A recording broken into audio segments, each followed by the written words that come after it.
दूसरा, अनुपातों यानी A1/A2, B1/B2 और C1/C2 की तुलना कर ज्ञात करना है। यानी ज्ञात कीजिए कि निम्न समीकरण युग्म द्वारा निरूपित रेखाएं एक बिंदु पर प्रतिच्छेद करती हैं या समांतर हैं या फिर समपाती हैं। मैंने आपको ऊपर समझाया था ना, सेम टू सेम वही चीज़ इसमें यूज़ होनी है। कैसे यूज़ करेंगे, देखिए पहला सवाल आपको दे रखा है, इसको लिख लेते हैं। सबसे पहले यहाँ पे मानेंगे माना, क्योंकि समीकरण हमको माननी पड़ेंगे, डायरेक्ट मान लेते हैं माना। दूसरे का पहला प्रश्न है, बच्चों ध्यान से देखना, एक सवाल जरूर मिलता है आपको बहुविकल्पी में और 2 नंबर में। ठीक है, बहुविकल्पी में तो तय है 100%, बहुविकल्पी में आता ही आता है। देखिए 5x - 4y + 8 = 0, समीकरण नंबर 1।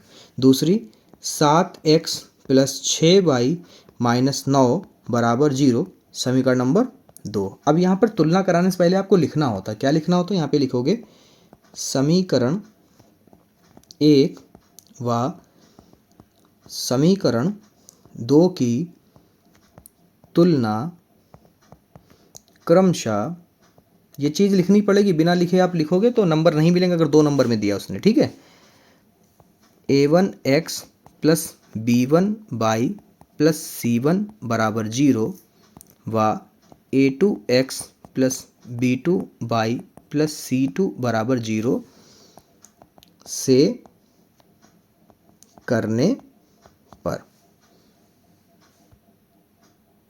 तो यहाँ पर आप लिखोगे A1/A2 बराबर B1/B2 और C1/C2, फिर बराबर के चिन्ह लगाओगे और फिर उसमें लिखोगे, क्या लिखोगे, ध्यान देना कि A1 का मतलब क्या होता है, x के गुणांक में जो लिखा हो समीकरण नंबर 1 में, क्या लिखा है 5, तो यहाँ पे लिखोगे 5। और A2 कैसे लिखोगे, जो x समीकरण 2 में जो x के गुणांक में वो कितना है 7, तो यहाँ पे लिखोगे 7। B1 का मतलब होता है समीकरण नंबर 1 में y का जो गुणांक हो कितना है -4, तो यहाँ पे लिखोगे -4। ऐसे ही V2 का मतलब होता है समीकरण नंबर 2 में y का जो गुणांक हो वो कितना है 6, तो 6 लिखोगे। C1 मतलब कि अचर संख्या प्लस की है, लिख लो। C2 -9 है, -9 लिख लो। अब यहाँ पर आपको देखना है कि क्या ये बराबर है या फिर नहीं है। बिल्कुल बराबर नहीं है, तो पहले कंफर्म करोगे यहाँ पर कि A1/A2 बराबर B1/B2। जब ये बराबर आ जाए तो आगे जाओगे। पहली बात तो यही दोनों बराबर नहीं, तो यहीं पर ये कट गया।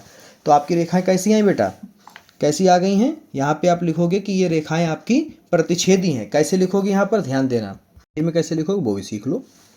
यहाँ पे लिखोगे अतः रेखाएं एक बिंदु पर कैसी हैं, प्रतिच्छेदी हैं। कैसी हैं, क्योंकि ये A1/A2 बराबर नहीं है B1/B2 के, तो यानी क्या होता है, प्रतिच्छेदी करते हैं। लिखने का तरीका क्या है, अतः रेखाएं एक बिंदु पर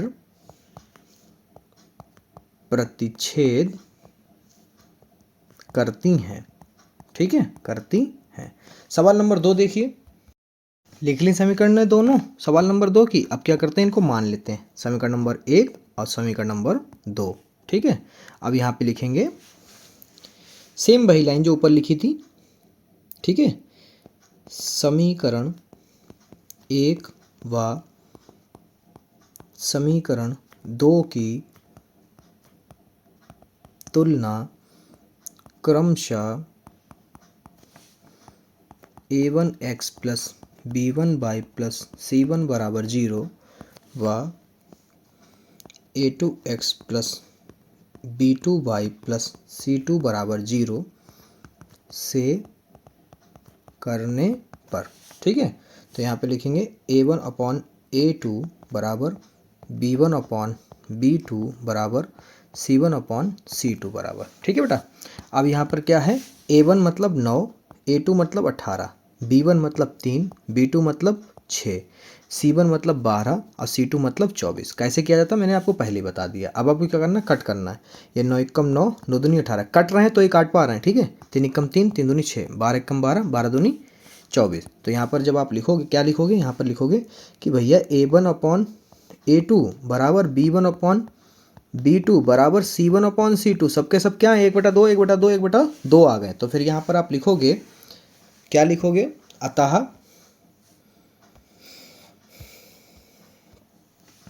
क्या लिखेंगे यहाँ पर, अतः रेखाएं,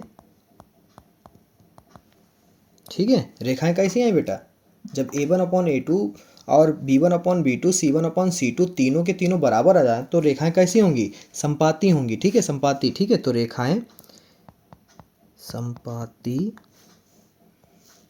होंगी, ठीक है, डन। तीसरा सवाल देख लो, क्या करना, दोनों समीकरण जो दे रखी थी उनको लिख लिया है। तीसरा सवाल है समीकरण नंबर 1 और समीकरण नंबर 2 मान लिया, ठीक है बेटा। अब क्या करते हैं, जादू, ठीक है, ये लो, ये आप भी जादू देख लो, ये तो आपको पता ही लिखना है, तभी तो कंपेयर कर पाओगे। तो फिर कंपेयर करते हैं, यहाँ पर लिखेंगे A1/A2 बराबर B1/B2 बराबर C1/C2। चलो भाई कंपेयर कर लेते हैं। यहाँ पर 6 है, 6/2, यहाँ पर -3 -1, जब बाई के गुणांक में कुछ नहीं तो क्या होता है 1, ठीक है।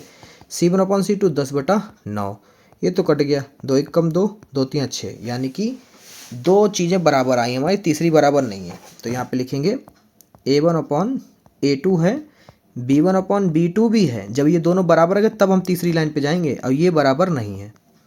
तो फिर यहाँ पर कैसी रेखाएं हैं, यहाँ पे लिखोगे अतः रेखाएं समांतर हैं, कैसी होंगी, समांतर, समझ गए, कैसी होंगी बेटा, समांतर होंगी, समांतर हैं, डन।